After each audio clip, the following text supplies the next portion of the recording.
development and exploitation of the green minerals in our country.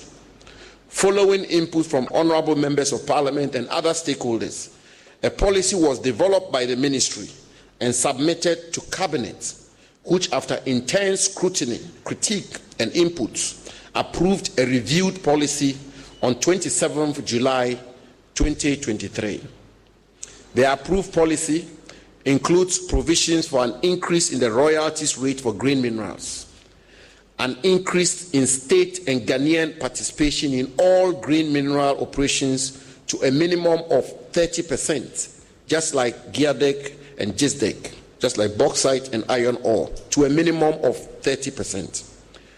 An enhanced local content and local participation, including listing on the Ghana Stock Exchange, and value addition and beneficiation for all green minerals in our country.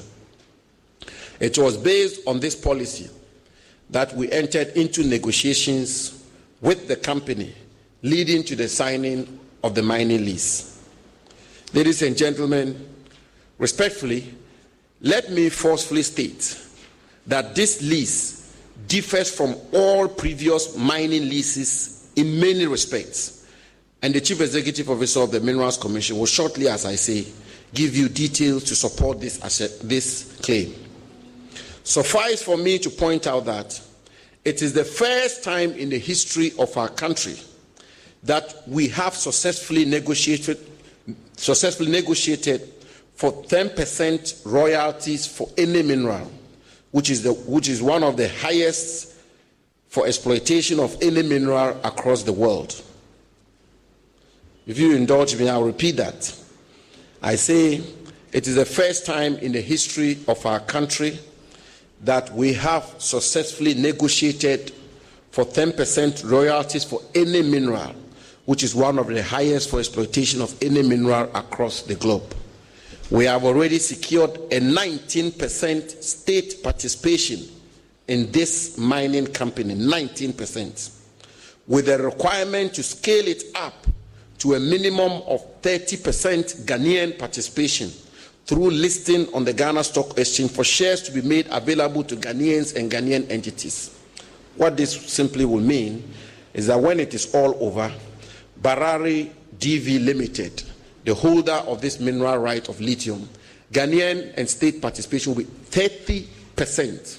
Foreign participation will be a maximum of 70%, but Ghanaian participation will be a minimum of 30%.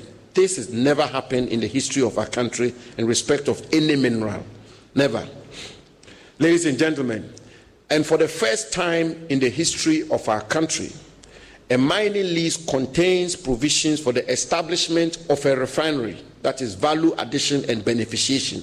This mining lease has provision which insists that a refinery will be established here in Ghana for processing of this lithium, this mineral. This has never happened. This is the first time.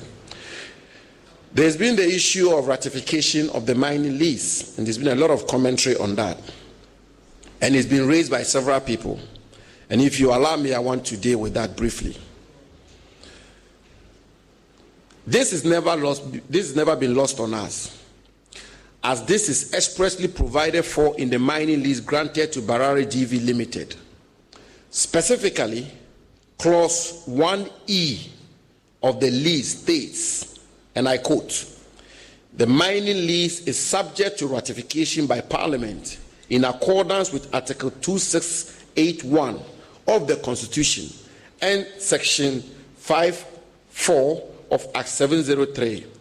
And it continues, "Upon execution of this mining lease, the minister shall cause the mining lease to be laid in Parliament for ratification," end quote.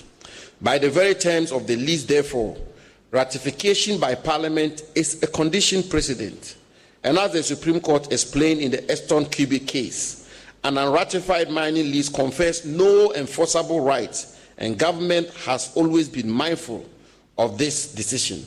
The mining lease in question will be laid before Parliament for ratification. That is non-negotiable. But before such agreements can be laid before Parliament, it must go through a number of processes, including securing Cabinet's approval. The processes are ongoing, and once completed, the agreement will be laid before Parliament for consideration and hopefully ratification. There have also been calls to grant mining leases through a tender process, and I want to deal with that as well. As we explained in our earlier press release, international best practice requires that where a company undertakes exploration and makes a commercial find for minerals, the company is entitled to a right of first refusal to the grant of a mining lease, subject to regulatory compliance. This international best practice is given legal backing by Section 39(2) of the Minerals and Mining Act 2006, Act 703. Needless to point out that the use of the tender process is only feasible where there already exists geological statistics and the state is looking for partners to go straight into mining. If I may explain, is if the state spends its own hard money to conduct the exploration and makes a find, a commercial find, then if the state wants partners to go into mining, then you go through the tender processes. But where a private company comes in to invest and makes a commercial find, by law and by international best practices, the company has a legal right of first refusal. Ladies and gentlemen, let me also indicate that Regulation 2581 of the Minerals and Mining Licensing Regulations 2012 LI 2176, which deals with the grant of mineral rights by tender, gives these instances under which such process may be used, and they are: 1, where the Minerals Commission determines that there exists sufficient mineral information in respect of the area concerned; 2, where the Republic has carried out prior mineral exploration in respect of the area concerned; or 3, where an area becomes available through surrender, revocation, or termination, and 2 or more applications are recorded in the priority register within the 7 days of that area becoming vacant. End quote. In all these circumstances, the state would have enough geological data generated through its own exploration, or where a holder of a mineral right surrenders his interest, or the right is otherwise revoked or terminated. But there is enough statistics generated by a private company that has carried out exploration at great cost, then that entity is, by virtue of Section 39(2) of Act 703, entitled to the grant of a mineral right subject to regulatory compliance, in which case the tender system cannot be legally tenable. The historical lack of resources to undertake exploration has thus meant that we have had to depend on private companies to undertake exploration of most of our minerals, which then entitles them to the grant of mining leases without going through the tender process. And as I say, Barari DV Limited got their first recognizance license as far back as August 2012. They established that legal right as far back as August 2012.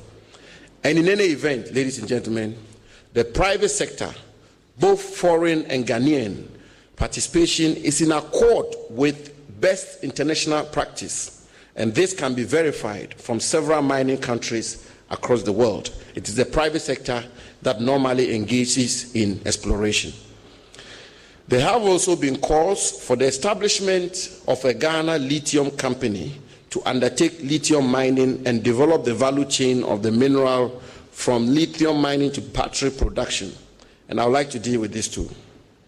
Ladies and gentlemen of the press, it will be recalled that a policy statement presented to Parliament last year considered the option of establishing an entity along the lines of the Ghana Integrated Aluminium Development Corporation, GIADEC, and the Ghana Integrated Iron and Steel Development Corporation, GISDEC.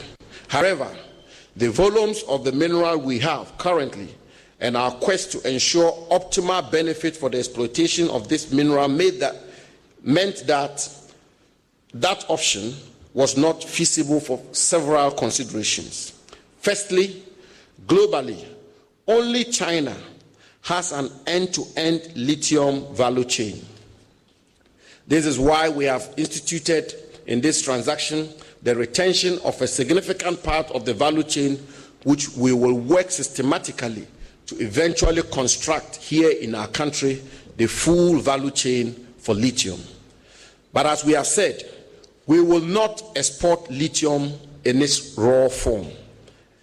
Everything we have done in respect of this transaction and all the measures we have put in place in respect of this particular transaction will mean that Ghana's lithium resources will not be exported in their raw state. That is why the mining lease includes provisions for the establishment of a refinery and the provision of the use of other linkages to support local industries in Ghana. Distinguished guests, ladies and gentlemen, in everything we have done with this mining lease, in all humility and modesty, the interest of the Ghanaian people has been paramount. It has been months of thorough negotiations and hard work in respect of this transaction. Nothing has been agreed to casually. Everything has been thought through and everything has been worked out and all the options have been considered. And what we've arrived at is in the ultimate interest of the good people of Ghana. The government of President Akufo-Addo remains committed to the prudent, effective, and efficient management of the natural resources of our country, which have been entrusted to us, and doing so in the spirit of transparency, integrity, candor, and utmost good faith for the benefit of our nation. We remain focused on this goal and call on you all, nationals and residents of our country, to support government in this quest. With this, ladies and gentlemen, I now invite the Chief Executive Officer of the Minerals Commission, Mr. Martin Ayisi, to present to you the terms, benefits, and way forward of the Barare DV Limited lithium mining lease. I thank you for your attention.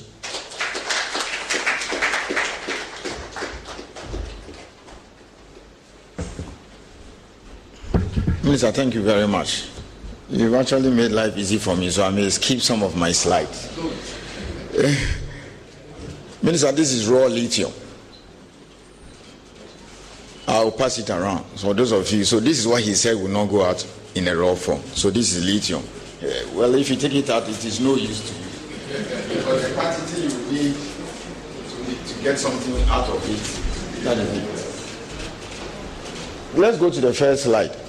I think Minister has spoken a lot about this, so I could as well skip it. The slides will be made available when we finish. So I'll save time.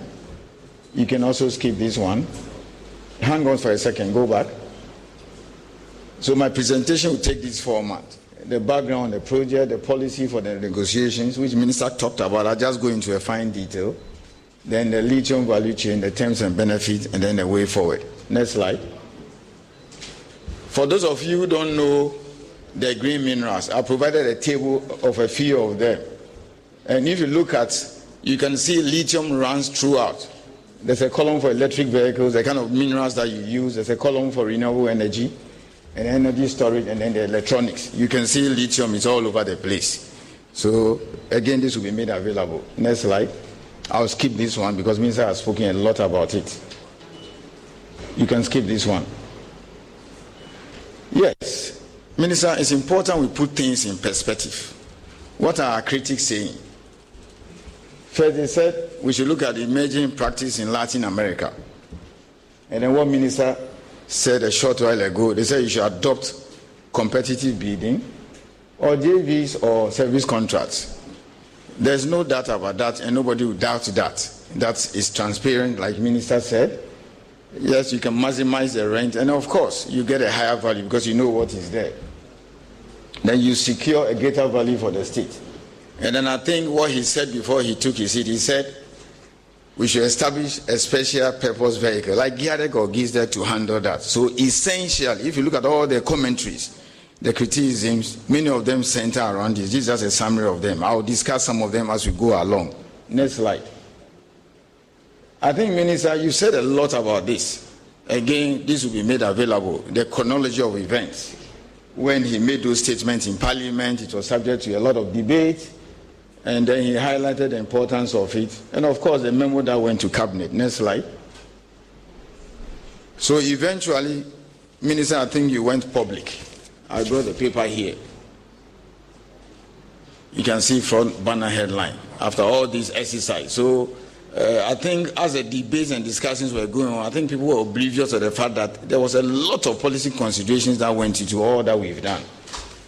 Now, in brief, these are some of the things that were discussed in cabinet. So even the criticisms from IE and co, you can see it is a third option there. So number one, we amend the current policy, which is nearly a decade, to incorporate provisions on green minerals. And then secondly, just have some guidelines to just do business as usual. Or the third one, prepare a completely separate policy and legal regime for green minerals and build it to the GIADEC status. So it is nothing. So when we had IE and co, you realize that we've thought through this already. So it's unfortunate when we gave them the document by email and we said, look, come sit with us. Let's have all the discussion and give you the policy bank and considerations. They didn't mind us. In their first encounter, they didn't read. And then when they heard us, they asked for the document, we gave it to them and said, invite us. They did not invite us. So their point was even one of the policy considerations at cabinet. Next slide. So why did cabinet choose the option that we are using now? That is the option where we amend the current policy and include provisions on green minerals. These are the justification. One, we don't have geological data. I'm the CEO of Minerals Commission. I don't have any occurrence of lithium apart from what is in the ware. There's no geological data. So take bauxite. Bauxite at Tiwa is known. It's been there since the Russians did that and Kwame Nkrumah. Ninyani, the deposits are known. We even have an existing mine at Awaso. So you are seeing two different scenarios where one deposit exists for which you have established GIADEC, and the other one there's practically no information. We don't have any data on lithium as we speak. Then the other reason the minister mentions that Ewoya is relatively small, very small. I will show you some data besides. There are just 3 countries that control 70% of the world's deposit. Chile, Argentina, Bolivia, the so-called lithium triangle where their borders meet. And of course, Zimbabwe, which has the largest deposit in Africa, number 6 in the world, and also Mali.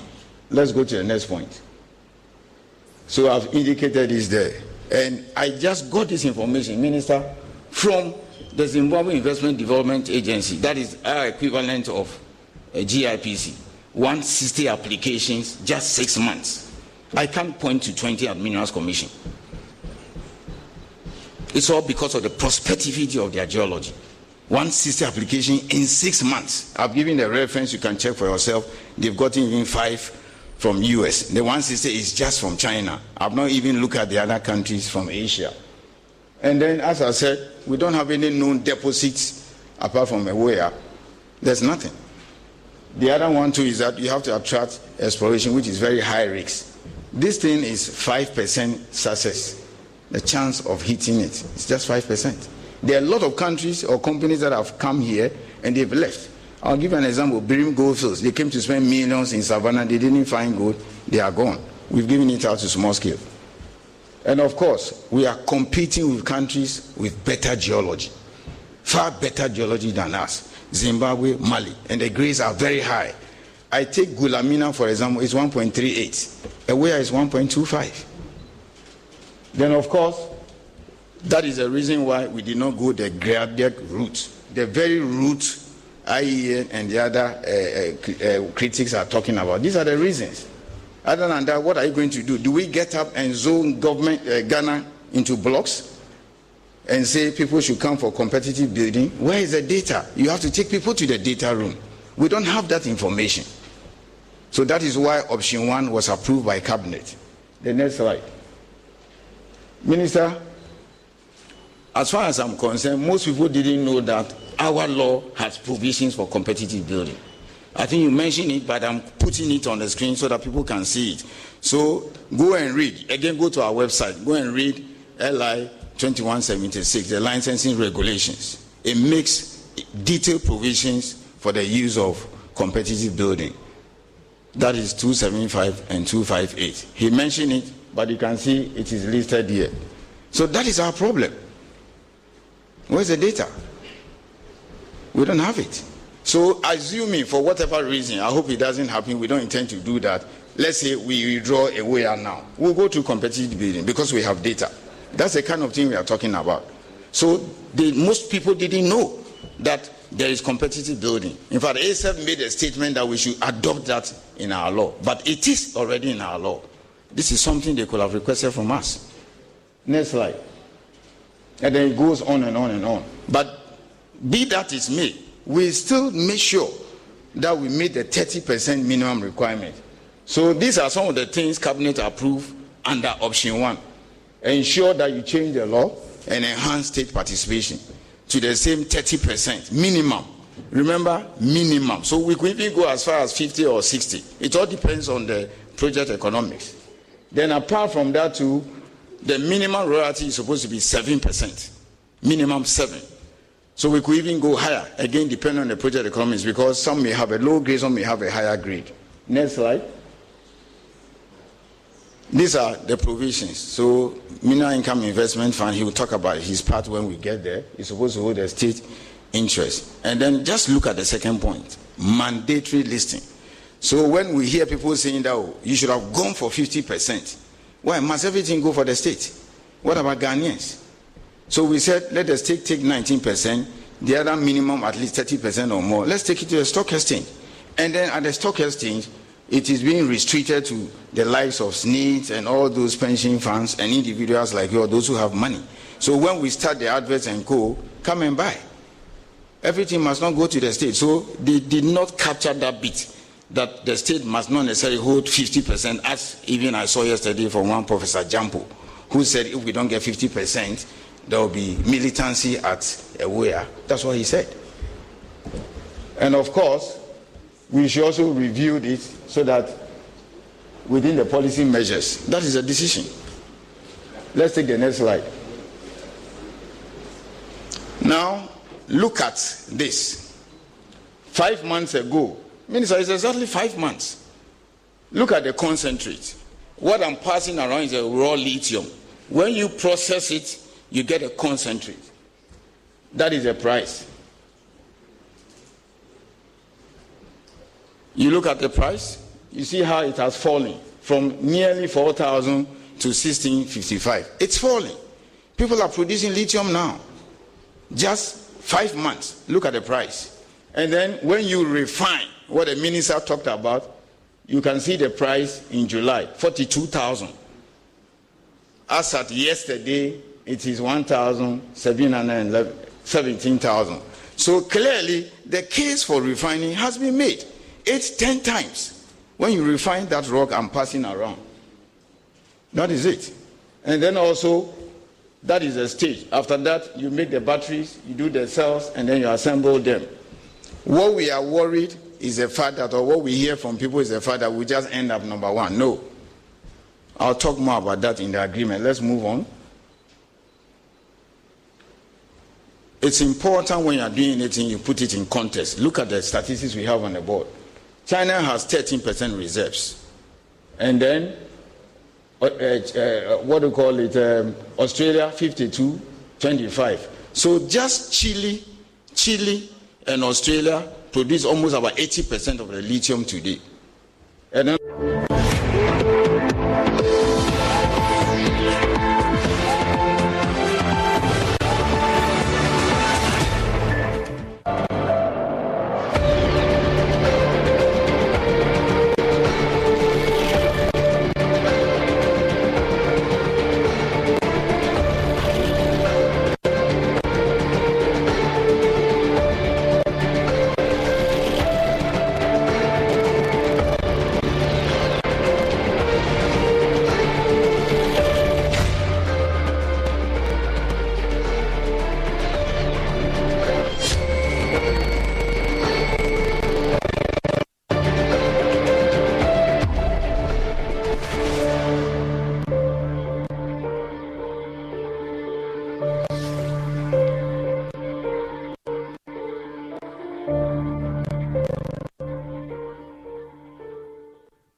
As anniversaries go, this is one of the most painful anniversaries to remember. It's been a year already since the domestic debt exchange. Many of us were hit hard.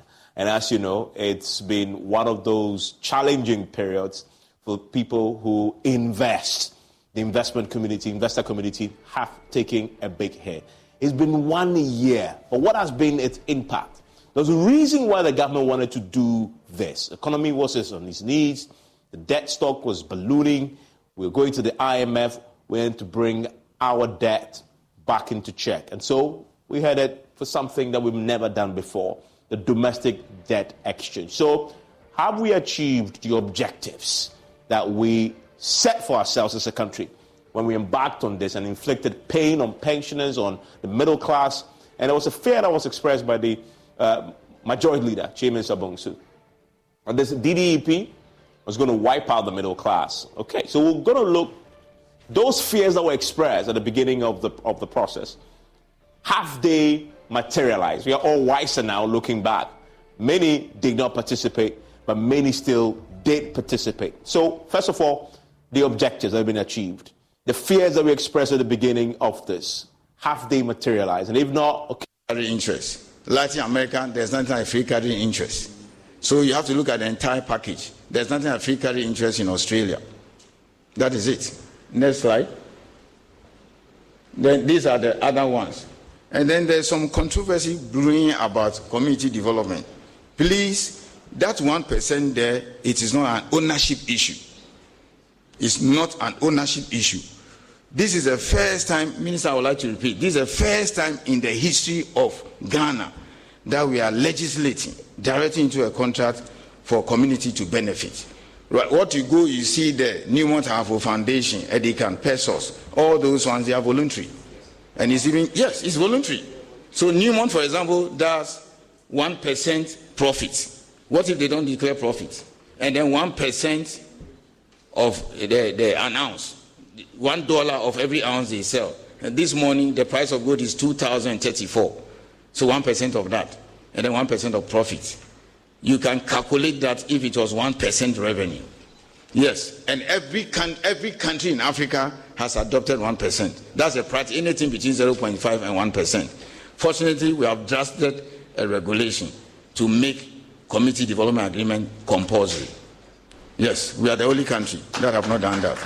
And the sad aspect is that you go to Tanzania, it is 1% CDA compulsory. Gita Mines pays it, that is Anglo Gold Ashanti. But here, it is voluntary.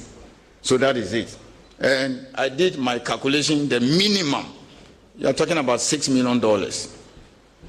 Yes, minimum, the minimum price, the one we use for the model. I'm not talking about the kind price. 1587, the one that I was using in the feasibility, you're talking about $6 million.